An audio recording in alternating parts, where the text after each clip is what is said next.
मैं बुद्ध की मजबूरी सोच के परेशान होता हूँ कई बार, और फिर मैं सोचता हूँ कि काश यशोधरा जैसा व्यक्तित्व सबका होता। बुद्ध की रियल कहानी क्या है शायद किसी को नहीं पता। मैं जिस कहानी की बात कर रहा हूँ, मैथिली शरण गुप्त नाम के एक बड़े प्रसिद्ध कवि ने यशोधरा नाम की पुस्तक में वो कहानी लिखी है, भूमिका में जिक्र किया। बुद्ध बचपन से ही थोड़े से वैरागी किस्म के व्यक्ति थे। उनकी कुंडली देख के ज्योतिषी ने बताया भी था। माता पिता बहुत परेशान थे। शुद्धोदन उनके पिता का नाम था। माता पिता ने बहुत कोशिश की कि इस बच्चे का मन विरक्त न हो। अच्छा महल बनवाया, सारी सुविधाएं दी।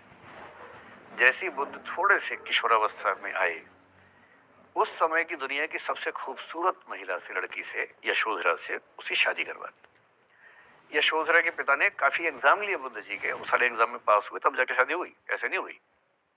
शादी हुई तो बुद्ध भी ठीक था, रमे रहे उस जीवन में। बेटा हुआ उनका राहुल।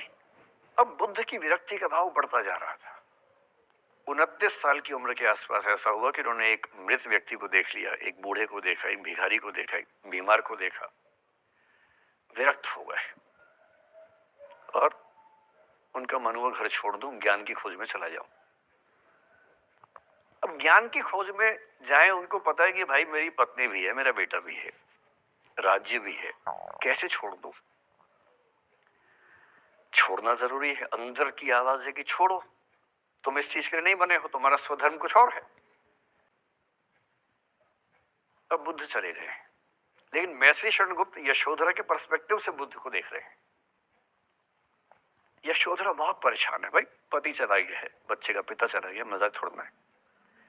राजा परेशान है कि उनका उत्तराधिकारी चला गया है। यशोधरा इतनी परेशान है, बहुत लंबे समय तक छंद आते रहते हैं कि वो कितनी बेचैन है, कितनी परेशान है। लेकिन यशोधरा की सबसे बड़ी परेशानी इस बात से नहीं कि बुद्ध चले गए, इस बात से है कि बिना बताए चले गए, भरोसा नहीं किया। और वो अपनी सहेली से कहती है, सिद्धि हेतु स्वामी गए, यह गौरव की बात। मुझे गर्व है कि मेरा पति इतने महान काम के लिए गया है। सिद्धि हेतु स्वामी गए, यह गौरव की बात, पर चोरी चोरी गए, यही बड़ा व्याघात। सखी सखी वो मुझसे कहकर जाते, कह तो क्या वो मुझको अपनी पथ बाधा ही पाते। क्या मैं रास्ता रोकती हूं उनका? उसके मन में ये मलाल है कि बिना बताए चले गए। वो इस भाव को लेट गो नहीं कर पा रही है, परेशान है। फिर बुद्ध को ज्ञान मिला। 6 साल की तपस्या के बाद बोधगया में बोधि वृक्ष के नीचे ज्ञान मिला। बात फैल गई। जो 5 शिष्य बुद्ध को छोड़ के भाग गए थे उनके बुरे वक्त में, उन्हीं 5 को बुद्ध ने सबसे पहले ज्ञान दिया सारनाथ में, जिसको धर्मचक्र प्रवर्तन कहते हैं। बुद्ध की ख्याति बढ़ने लगी। शुद्धोदन ने बुद्ध के पास, अपने बेटे के पास कई लोगों को भेजा ये कहने के लिए कि भाई यहां भी तो आओ, हमसे भी तो मिलो। बुद्ध का ऐसा प्रताप था कि जो उनके पास जाता वो बुद्धम शरणम गच्छामि हो जाता, वापस ही नहीं आता। तो फिर शुद्धोदन ने बुद्ध के बचपन के एक दोस्त को ये कह के भेजा, भैया मैं जानता हूं तुम वापस नहीं आओगे, पर प्रभावित होने से पहले बोल देना कि पापा याद कर रहे थे। तो वो गया, उससे वायदा निभाया, हो तो गया, बुद्ध के संग में दीक्षित हो गया, पर वायदा निभा दिया। तो बुद्ध ने कहा जरूर जाऊंगा, पिताजी की आज्ञा है तो जाऊंगा ही जाऊंगा। बुद्ध पहुंचे अपने कपिल वस्तु, जो अपना इलाका था, वहां पहुंचे। पूरे कपिल वस्तु में, नेपाल सिद्धार्थ नगर से नेपाल जाएंगे तो नेपाल बॉर्डर पे कपिल वस्तु है। मैं देखने गया था वो जगह जहां बुद्ध पैदा हुए थे, बड़ा सुंदर स्थान है, आप भी जाकर देखें कभी। तो बुद्ध पहुंचे रात को, एक धर्मशाला में रुके। अब वहां हल्ला मच गया कि राजा का बेटा धर्मशाला में। बुद्ध ने कहा भाई मैं देखो राजा का बेटा बनकर नहीं आया हूं, मैं बुद्ध बन के आया हूं।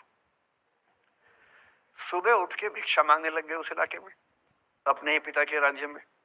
पिता ने सिर पीट लिया कि भाई क्या कर रहे हैं। फिर बुद्ध ने सूचना भिजवाई कि मैं बुद्ध हूं, बेटा हूं संयोग से, ठीक है मैं आ रहा हूं मिलने के लिए, पर मैं बुद्ध होके आया हूं, मेरी चर्या है, नियम है, मैं भिक्षा से ही जीवन जीता हूं। ठीक है, पिताजी ने कहा चल कोई बात नहीं। फिर बुद्ध गए पिता से मिलने, पिता से मिले, सबसे मिले, भरी सभा में। लेकिन यशोधरा नहीं आई मिलने के लिए, लेट गो नहीं कर पा रही थी। उसके मन में दर्द था, छुप के क्यों गया, बता के जाता। बुद्ध ने पूछा पिता से कि यशोधरा कहाँ है, तो बोले कि वो कह रही है कि अगर बुद्ध मिलना चाहेंगे तो खुद ही मिलने आएंगे मुझसे, मैं क्यों जाऊंगी भाई, आत्मसम्मान भी तो कोई चीज है, मैं क्यों मिलने जाऊं। तो बुद्ध मिलने गए। सोचिए कमरे में यशोधरा बैठी है, राहुल साथ में। अब राहुल थोड़ा सा बड़ा हो गया है, 6-7 साल का है। बुद्ध गए हैं। अब आपके मन में आ रहा है कि बुद्ध वहां जाके बोलेंगे सॉरी मैंने गलत किया, I hurt you, I really feel sorry. बुद्ध है वो, बुद्ध है। वहां जाके क्या बोल रहे पता है, भिक्षाम देहि, भिक्षा दो। और यशोधरा कितनी महान महिला रही होगी, उसने अपने बेटे का हाथ बाप के हाथ में दे दिया। लेट गो का इससे महान उदाहरण दुनिया के इतिहास में नहीं है कि चलो आखिर तुमने आके झुक के कुछ मांगा तो सही।